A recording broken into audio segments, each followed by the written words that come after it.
আর আমার মেয়েকে আর যাদের দুজনকে ধরছে তারাও তাদের সাথে জড়িত আছে।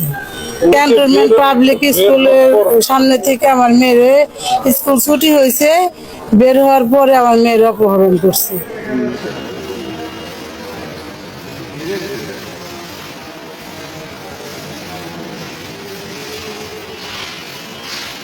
রুদ্রভাই পিছান, রুদ্রভাই পিছান। কথায় আছে না, পাপ কখনো বাপকে ছাড়ে না। এমনটাই হয়েছে নাজিমের সাথে। নাজিম অনেক বেশি পাপ করেছে, তার পাপের শাস্তি এবার পাওয়া শুরু করে দিয়েছে।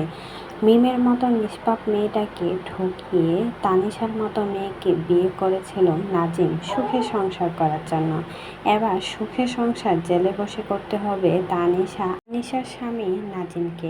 আবার ক্যান্টনমেন্ট স্কুলের সামনে থেকে নাজিম আর সাথে যে ছেলেটা দেখা যাচ্ছে, সেই ছেলে নাকি একটা মেয়েকে অপহরণ করে নিয়ে যাওয়ার চেষ্টা করে। আর তখনই পাবলিক দেখে পুলিশের হাতে ধরিয়ে দেয় নাজিমকে।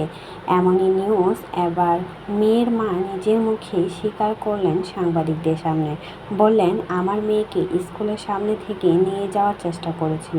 তখন পাবলিক দেখে তাদেরকে পুলিশের হাতে ধরিয়ে দেয়। যে দুইজনকে দেখতে পাচ্ছেন সেই দুইজন এর সাথে জড়িত ছিল, আর এজন্যই আমি তাদের নামে থানায় মামলা করেছি। মেয়ের মা এবার সরাসরি সাংবাদিকদের সামনে এসে মুখ খুললেন নাজিমকে নিয়ে। এতেই বোঝা যাচ্ছে নাজিম কি অপরাধী নাকি অপরাধী না, সেটাই কিন্তু প্রমাণিত হয়ে গেল।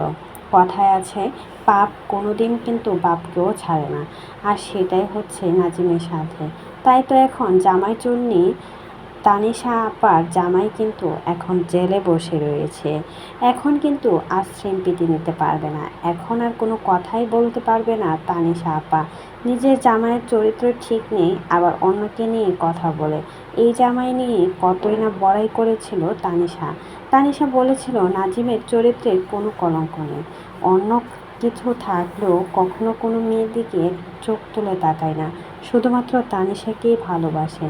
আর আজকে বেরিয়ে আসলো একটা মেয়েকে অপহরণ করার চেষ্টা করেছিল, তাও আবার স্কুল পড়ুয়া ছাত্রী। তা এই বিষয়ে যদি কোনো মতামত থাকে সেটা অবশ্যই আমাদের কমেন্ট বক্সে জানাতে অবশ্যই কিন্তু ভুলবেন না।